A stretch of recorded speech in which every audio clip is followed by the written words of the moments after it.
नमस्कार दोस्तों, आज हम आपको ले चलेंगे एक ऐसे अद्भुत यात्रा पर जहां हम श्री कृष्ण की अनगिनत और रहस्यमय कथाओं में डूबने वाले हैं। श्री कृष्ण, जिन्हें हम गोपाल, कृष्ण, मुरली मनोहर आदि के नाम से जानते हैं, उनके जीवन की कहानियां केवल धार्मिक आस्थाएं नहीं है, बल्कि ये प्रेम, भक्ति और चमत्कार की अमृत धारा है। इन कथाओं में छिपे हैं ऐसे रहस्यमय और अद्भुत अनुभव जो न केवल हमें उनके प्रति श्रद्धा की भावना पैदा करते हैं, बल्कि हमें जीवन के गहरे अर्थ को भी समझाने में मदद करते हैं। आइए इस यात्रा में हम विस्तार से जानें कि कैसे श्री कृष्ण ने अपने जीवन में बांसुरी बनाई, राधा से कैसे पहली बार मिले और कैसे गोवर्धन पर्वत को अपनी छोटी उंगली पर उठाकर गोकुल वासियों को इंद्रदेव के क्रोध से बचाया। इन अद्भुत कथाओं के माध्यम से हम समझेंगे कि श्री कृष्ण का प्रेम और भक्ति किस प्रकार अनंत है और उनकी उपस्थिति हमारे जीवन में कैसे एक विशेष स्थान रखती है। श्री कृष्ण, जो स्वयं महाविष्णु के अवतार थे, उन्होंने एक दिन सोचा कि उन्हें एक विशेष बांसुरी की आवश्यकता है जो उनके प्रेम और भक्ति का प्रतीक बने। उनके मन में ये विचार आया कि बांस के पेड़ से एक बांसुरी बनाई जाए। उन्होंने बांस के पेड़ से निवेदन किया, मैं तुम्हें काटने और तुम्हारी पहचान बदलने जा रहा हूँ, क्या तुम इसके लिए तैयार हो?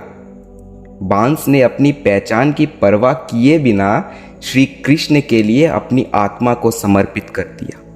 जब श्री कृष्ण ने बांसुरी में अपनी दिव्य सांस डाली तो उनकी ध्वनि ने सृष्टि को मोहित कर दिया। ये ध्वनि प्रेम और भक्ति की अमृत धारा बन गई। इस बांसुरी की ध्वनि ने धरती और आकाश दोनों को एक दिव्य प्रेम में बांध दिया।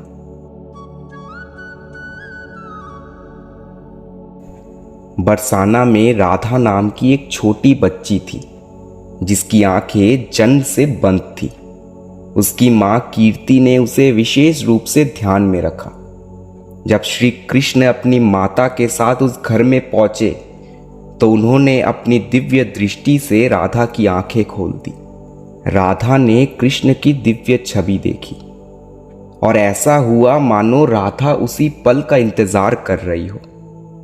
उस पल से उनका जीवन और हृदय दोनों कृष्ण के साथ जुड़ गया।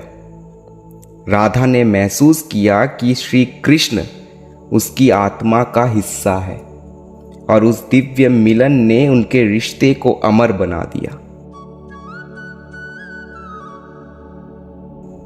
भगवान ब्रह्मा, जो सृजन के देवता है, उन्होंने एक दिन श्री कृष्ण को ग्वाले के रूप में देखकर सोचा कि क्या यह वास्तव में भगवान हो सकता है। भगवान ब्रह्मा ने यह जानने के लिए कि श्री कृष्ण का वास्तविक स्वरूप क्या है, उन्होंने भगवान श्री कृष्ण के गाय और उनके साथियों को गायब कर दिया। तब हुआ चमत्कार।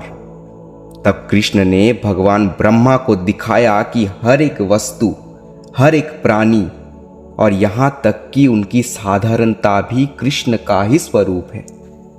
और फिर तब ब्रह्मा ने समझा कि कृष्ण केवल एक ग्वाला नहीं, बल्कि स्वयं परमात्मा का अवतार है।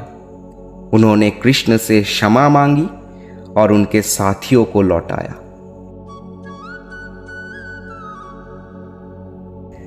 गोकुल वासियों ने गोवर्धन पर्वत की पूजा करने का निर्णय लिया। श्री कृष्ण ने उन्हें बताया कि ये पर्वत उनके जीवन का आधार है, ना कि इंद्रदेव, क्योंकि वर्षा तो प्रकृति का नियम है। ये बात जब इंद्रदेव को पता चला तो इंद्रदेव अत्यंत क्रोधित हो गए। इंद्रदेव ने अपने अहंकार के कारण गोकुल पर एक भीषण तूफान भेजा। गोकुल वासियों ने कृष्ण से सहायता की प्रार्थना की। तब हुआ भगवान श्री कृष्ण का एक और चमत्कार। भगवान श्री कृष्ण ने गोवर्धन पर्वत को अपनी छोटी उंगली पर उठाया और पूरे गोकुल वासियों को शरण दी। इस अद्भुत चमत्कार ने गोकुल वासियों को सुरक्षित रखा और इंद्रदेव के गर्व को चकनाचूर कर दिया। इंद्रदेव ने अपनी गलती स्वीकार की और गोकुल वासियों से माफी मांगी। इस घटना के बाद श्री कृष्ण गोविंद के नाम से प्रसिद्ध हुए। गोविंद यानी गायों के रक्षा करने वाला। रात के चांदनी में श्री कृष्ण और गोपियों ने मिलकर एक साथ रास लीला का आयोजन किया। ये नृत्य प्रेम, भक्ति और दिव्यता का आदर्श रूप था। रास लीला ने यह दर्शाया कि सच्चे प्रेम और भक्ति में कोई भेदभाव नहीं होता। सब में कृष्ण बसते हैं और सब कृष्ण में बसते हैं।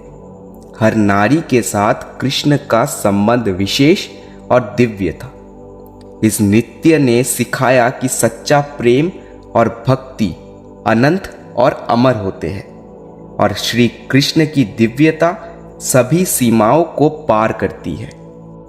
और इसी के चलते भगवान श्री कृष्ण और सभी गोपियों के सम्मान में आज भी हमारे देश में बड़े ही धूमधाम से महारास का आयोजन होता है।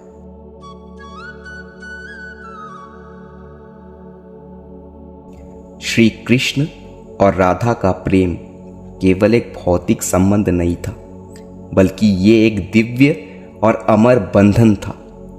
राधा ने कहा था, मैं कृष्ण में रहती हूँ और कृष्ण मुझ में। इस प्रेम का कोई अंत नहीं है। उनका प्रेम इतना विशाल और गहरा था कि इसे शब्दों में व्यक्त करना संभव नहीं है। यही कारण है कि हम उन्हें राधा कृष्ण के रूप में पूजा करते हैं।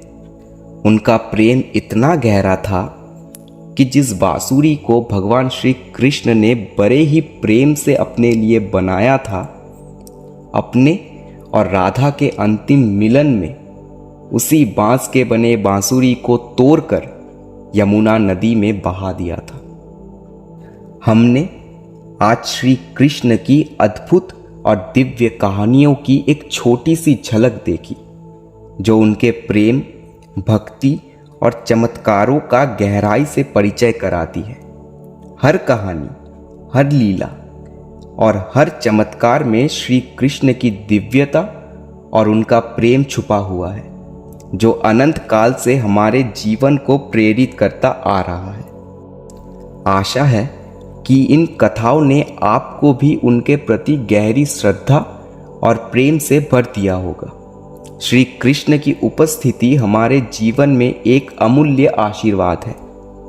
अगर आपको इस वीडियो में आनंद आया हो तो कृपया लाइक और सब्सक्राइब करें, ताकि आप हमारी आगामी वीडियोस से भी जुड़े रहें। आपकी भक्ति और आपके स्नेह के लिए धन्यवाद।